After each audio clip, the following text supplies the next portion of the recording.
Bom, bora lá. Caiu aqui a gravação, pessoal, porque minha mãe acabou me ligando aqui e aí eu tive que atender. Seguinte, então, como eu estava continuando, vou retomar a questão do conceito. É que Getúlio Vargas, pessoal, ele será uma pessoa que vai, digamos assim, trabalhar com todos os meios que lhes forem fornecidos, tá certo? A rádio também vai ser uma ferramenta muito eficaz, tá certo? Para aproximação. O estilo político urbano, essa questão de uma liderança carismática, essa defesa, já vi, pessoal, muita atenção aqui, essa segunda parte do vídeo, que Vargas vai se utilizar muito mesmo dessa questão paternalista, ou seja, de ser o pai das pessoas, de ser o pai do Brasil, tá certo? De ser, digamos assim, defender os trabalhadores, defender o Brasil, defender todas essas situações assim.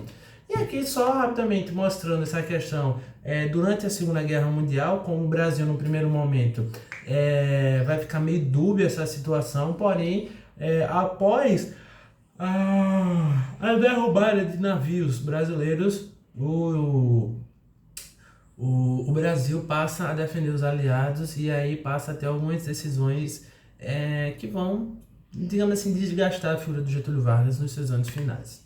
Porém, é o seguinte, Getúlio Vargas, pessoal, agora, muita atenção aqui, de verdade. Getúlio Vargas, ele vai desenvolver todas essas situações que eu citei aqui. Propaganda, perseguição ao comunismo, perseguição à difusão de cultura africana, uso do rádio, uso da propaganda, essa questão do pensamento único, a questão da extinção de pensamentos diversos, do unipartidarismo, da defesa contrária ao comunismo, todos esses aspectos, principalmente no período que a gente está falando do Estado Novo. E no finalzinho de 1937, Vargas vai escolher uma figura que vai ser uma figura que vai fazer oposição a Carlos de Lima Cavalcante.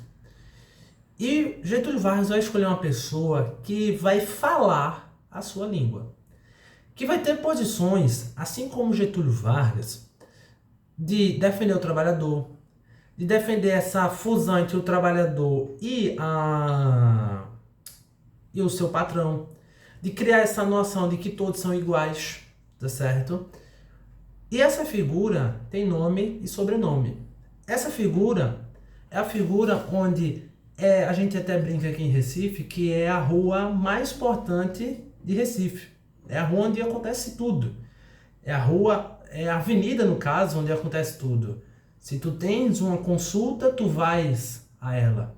Se tu precisa de um hospital, tu vais a ela também. Independente se tu és rico ou se tu és pobre. Tu vais a ela de todo jeito.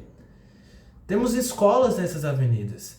Temos bairros muito importantes nessa avenida. Claro, pessoal, que eu estou falando da Avenida Agamenon Magalhães. Sim, eu estou falando de Agamenon Magalhães. Do período da interventoria ou da intervenção de Agamenon Magalhães. E, pessoal, é o seguinte. Por que eu dei uma explicação muito grande sobre Agamenon Magalhães? Porque Agamenon Magalhães, pessoal, terá uma postura semelhante ou tão igual ao Getúlio Vargas. Porque ele vai ser uma figura, pessoal, e muito cuidado mesmo, por isso que eu estou falando devagar e pausadamente. O Agamenon Magalhães, ele vai seguir a cartilha do Estado Novo. Ou seja, se o Estado Novo vai perseguir comunista, Agamenon vai perseguir comunista. Se o Estado Novo, representado pelo Getúlio Vargas, vai tentar colocar uma opinião única, Agamenon Magalhães vai fazer a mesma coisa. Se Getúlio Vargas tem uma postura preconceituosa, de combate à cultura africana, Agamenon Magalhães vai fazer a mesma coisa. Questões de cunho esquerdista, Agamenon Magalhães vai perseguir. Questões populares, Agamenon Magalhães vai seguir. Então, professor, por favor, qual é o bizu que você nos mostra? Que, antes de mais nada, pessoal, é primordial que vocês entendam a figura do Getúlio Vargas. O Agamenon Magalhães vai estar imerso dentro do Getúlio Vargas. É como se o Getúlio Vargas fosse a água e o Agamenon Magalhães fosse o gelo dentro da água. Ou seja, ele vai estar imerso.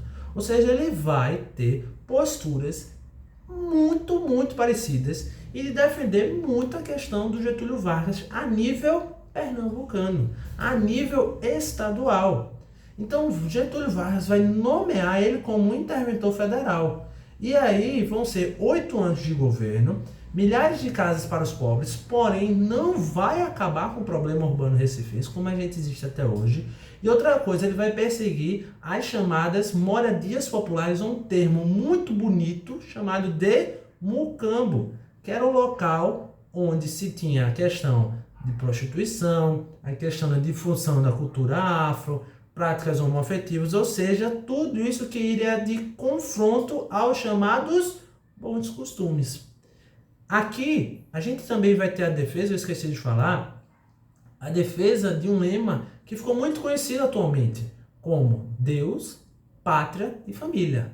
A questão da religiosidade. E outra coisa, o Agamenon Magalhães vai ter o apoio da Igreja Católica, tá certo? Vai ter o apoio da Igreja Católica que defendia justamente essa posição de ser contrário ao comunismo para ser justamente contrário ao ateísmo que é muito divulgado no comunismo, tá certo? Principalmente o comunismo defende essa questão da questão da religião, não sei o que, da religião, digamos assim, favorecer a manobra, ser uma massa de manobra e tudo mais.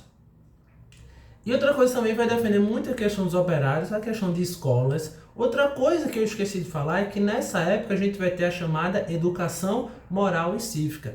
Ou seja, a educação moral, ou seja, de como você se deve comportar, de certa forma, e a educação da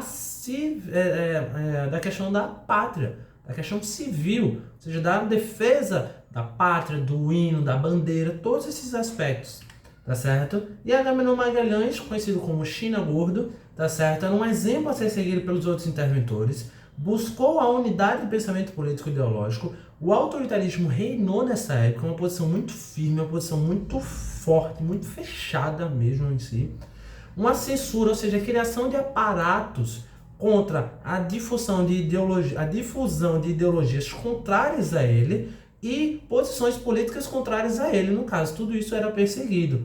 E essa questão da política do combate aos mucambos. Outra coisa também é a questão da utilização da bandeira brasileira para os estados, que foi uma postura adotada pelo Getúlio Vargas. O combate e a perseguição aos chamados cangaceiros, eita, quase que não saía, a construção de moradias populares e a perseguição. Vê como parece a questão do Getúlio Vargas. Judeus, comunistas, homossexuais ou práticas homoafetivas e afrodescendentes. Agamenon Magalhães também buscou, foi nessa época que a gente teve um combate aos mucambos e algumas reformas durante o Recife, construção de novos prédios, destruição de mucambos. E, professor, eu já vi que o Recife ele foi muito influenciado por uma perspectiva francesa. É verdade? Sim, é verdade. Aqui no Recife a gente vai ter essa influência da Europa, a chamada europeização, tá certo? Então a gente tem o combate ao comunismo e a sua ideologia, perseguição aos opositores, e além disso, assim como Getúlio Vargas vai fazer, vai utilizar a imprensa para a propagação de seus ideais, tá certo? No jornal chamado Jornal da Manhã, se eu não estou enganado, tá certo? Divulgação de ideais, apoio do Estado, apoio da Igreja, apoio do Getúlio Vargas, apoio das massas trabalhadoras, porque ele vai tentar, no caso, desenvolver essa relação amigável, construção de açudes e combates às secas, porque ele é de Serra Talhada, tá certo? E a busca pela higienização e exclusão de uma parte da sociedade, ou seja, uma figura dúbia, tal qual o próprio Getúlio Vargas, certo? E aí, jornal Folha da Manhã, olha aí no caso, só esqueci o nomezinho Folha, divulgar os pensamentos do Agamenon Magalhães, a busca pela unidade, a busca pelo pensamento único, a busca pela ordem e esse ideário conservador, esse ideário cristão e esse ideário nacionalista. Uma prova aí no caso tá o famosíssimo canal da Agamenon, que lembrando, se passar tenha cuidado que ratos podem lhe atacar, tá certo? A ideologia do nacionalismo exacerbado, ou seja, a defesa desse nacionalismo exagerado, do patriotismo, todos esses aspectos, e muitas pessoas param e falam assim, professor, eu já vi essa questão do patriotismo exacerbado, nacionalismo exacerbado, o que é isso? Essa defesa incessante da pátria, a defesa de que o Brasil está sob uma ameaça, de que o Brasil vai cair nas mãos de pessoas erradas, e que o Brasil vai fazer uma série de coisas erradas. Então, que precisa ser defendido, precisa ser organizado, certo? A questão do Hora do Brasil, muito divulgado, disseminação de ideias contra os estrangeiros, japoneses, italianos e alemãos, ou seja, a chamada xenofobia, tá certo? Anticomunismo também fortíssimo, muito presente. Nomes como Graciliano Ramos vão ser extremamente perseguidos, Jorge Amado também vai ser perseguido, e o antissemitismo, que é a política contrária aos judeus. Um dos casos mais famosos foi a questão da Olga, que foi entregue aos nazistas grávida de sua filha. E aí, mais uma vez, foco na farda, tá certo? Agradeço imensamente, tá certo? Nós teremos essa aula, porém, eu não poderia deixar vocês sem essa aula e sem esse tipo de postura, tá certo? Postando esse vídeo para que a gente não ficasse essas 2 semanas sem trabalhar conteúdo, sem trabalhar algumas perspectivas, certo? Beleza? Fiquem com Deus e até a próxima.